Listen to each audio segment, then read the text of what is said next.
السلام عليكم يا أبطال. داد أحكي اليوم على شيء كلش مهم. نزل ذاك الخبر على أنه أكو ناس تلعب حديد وإذا يصير عندها سرطان الثدي بالنجف. أكو أحد المتابعين للصفحة أرسل رسالة أنه عم بحكي على هالموضوع. ليش ذا يصير؟ لازم نقسم الرياجيل اللي يصير عندهم سرطان الثدي قسمين. طبعا هو سرطان الثدي بالرجال كلش نادر بس كلش شرس، يصير ب1% فقط من الباقين كلهم. لذلك ليش يصير عندهم؟ وما احنا نعرف انه السرطان الثدي اكثر عرضه اللي هو بالنساء. راح نقسمهم قسمين.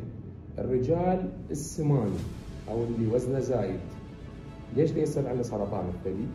ونقسم اللي دا يلعب حديد ودا يبني ودا يتبارى مثلا او هو عنده وهس دا يبني جسمه، ليش يصير عنده سرطان الثدي؟ فمبدئيا السمين دا يصير عنده سرطان الثدي لانه بسبب انه هذا السمن الزايد هو عباره عن شحم زايد. هذا الشحم، الخلايا مال الشحم موجود بها هرمون معين او انزيم معين يحول هرمون الرجوله الى هرمون الانوثه، يسموه من تستوستيرون الى استروجين. احنا ندري انه انا حاكيها قبل انه سرطان الثدي النساء يصير عندهم اكثريته بسبب هرمون الانوثه، انا سميته هرمون الدلال. بس بالرجال دا يصعد هذا الهرمون من دا يصير عندهم سمن، لذلك احنا نشوف الرجال السمان يصير عندهم تثدي اكثريتهم، يصير عندهم مثل الثدي الصغير بدايته، وهذا يعتبر زياده عرضه وخطوره على مود يتكون سرطان الثدي عندهم. وطبعا حتى احنا من ناخذ خزعه منه او نزرعه بعد العمليه اذا صار عندهم لا سامح الله، راح نلقي انه هذه الخلايا المسرطنه الموجوده به هي عباره عن هرمونات موجوده بها. نجي على الشق الثاني اللي يلعب حديد، ليش يصير هيك عندهم؟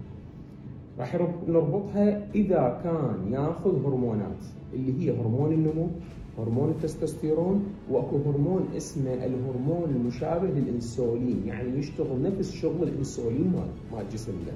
وتتذكرون انا حكيت هوايه على سالفه انه الانسولين شلون ياثر ويزيد خطوره الاصابه بسرطانات متعدده. لذلك من دا ياخذ هذا الهرمون المشابه للانسولين راح يزيد عنده الخطوره. من دا ياخذ هرمون النمو، هذا هرمون النمو وجوده بصوره متقطعه مو مستمره، بصوره متقطعه يكون مفيد لجسمنا للترميم، للنمو، للكبر، للحمايه من الشيخوخه. بس وجوده لفترات طويله ودائما دا ياخذه راح يخلي الخلايا تتخبل وتزيد تكثر اكثر وتكبر، وياهم بين يجي مرات الانسولين وكثره الاكل، لان الواعي بالحديد دائما ياكلون وجبات 6 7 8 وبيها بروتينات زايده. اذا تحبون ترجعون المنشورات القديمه حاكي على اللحم وحاكي على كميه الاكل وشنو فوائد الصيام.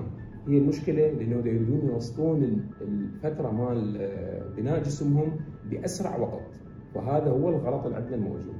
فيا رب تتفكرون بالامور الموجوده، واذا عندكم احد تنصحوه ان شاء الله تكونون بصحه وسلامه دوم.